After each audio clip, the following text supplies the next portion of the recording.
So it's 5 a.m. when I write this, and I see Pibby trending on Twitter. People who have absolutely no context are on for a wild ride, animation fans are going nuts, and I am one of the people who isn't quite feeling the hype. But let me explain from the beginning. Adult Swim dropped a 2-minute trailer for something called Pibby. No context, no nothing. Complete out of left field move. The premise is that Pibby is from a preschool show, but her world and worlds around the cartoon multiverse are being consumed by a darkness that corrupts everyone in it. It seemingly can't be stopped, and has already consumed Pibby's friend, Bun Bun. Eventually, Pibby teams up with unlikely allies, becomes more war-hardened, trying to survive, and stages a rebellion to try to defeat this darkness and all who are controlled by it, even her best friend. This is giving me such mixed feelings because I know it has potential, but I also feel like I got my fill already. Positives? Well, this is one of many times where Adult Swim or Cartoon Network parodies just acknowledges its roots. Having a more adult spin on properties that we normally see as just for kids or families isn't anything new. The thing is, having something like this masquerade as a preschool show is genius considering the network right now. Regardless of how you feel, Cartoonito does indeed exist. So the character from a hypothetical preschool show being the main focus of a CN multiverse falling apart, that's a good move. Second is how Adult Swim knows that its target demographic has changed. I don't want to dig up the Adult Swim Jr. incident again, but we do know that today's adults aren't the adults in 2000.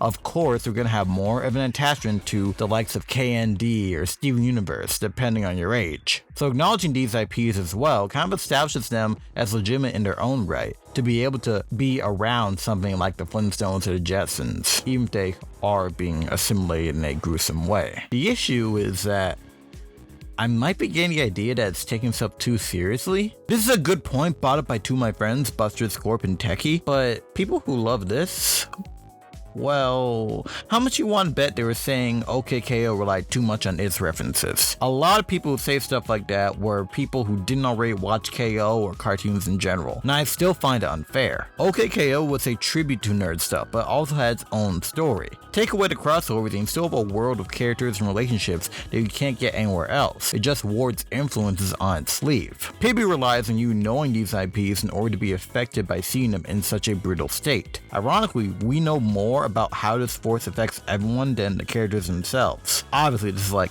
2 minutes, so we don't have much to go off of, but still, it feels weird. The duration of this made me think that this could be a perfect sketch on like Robot Chicken, but it obviously wants to be more.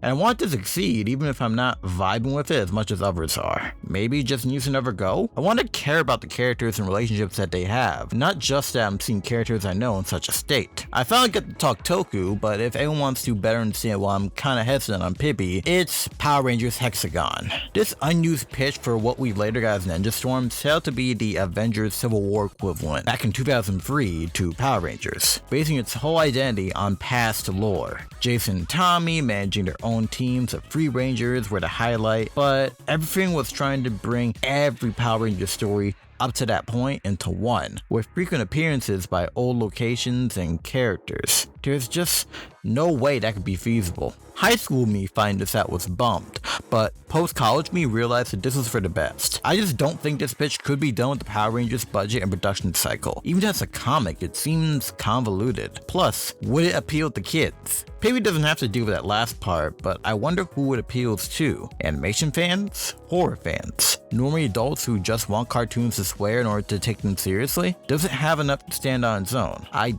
don't know, honestly. It's okay to like it, but it's also okay not to. There's valid reasons to just not be a fan. However, considering that the show is trademarked, speaking as a OKKO fan who had to wait a long time in order for that show to reach my screen, it'll get picked up eventually. I'm sure of it. If you want to see more despite my thoughts, feel free to support it. I think I'm done with it, but I do want it to succeed if it gets picked up. I can never root against this show, even if I don't like it. Maybe I just feel crossover fatigue. Smash Ultimate is over, Nick All-Star has begun, Hell, this month, reputable cartoon news source Hungrybox told the internet that Warner Media was making their own platform fighter. So maybe timing didn't really do Pibby any favors to me, especially in a post-Space Jam 2 world. Oh, and Villains dropped in Latin America on HBO Max. I don't know when this show is ever making it over here, but it's something that also has a lot of cameos from other shows that's getting talked about now too. I just want things to be liked because they're good, and cameos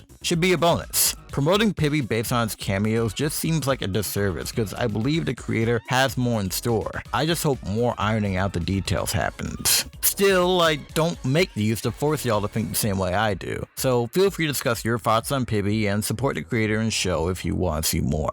I've been Cash, and this has been a Cashette. Stay safe, wear a mask, you know the rest.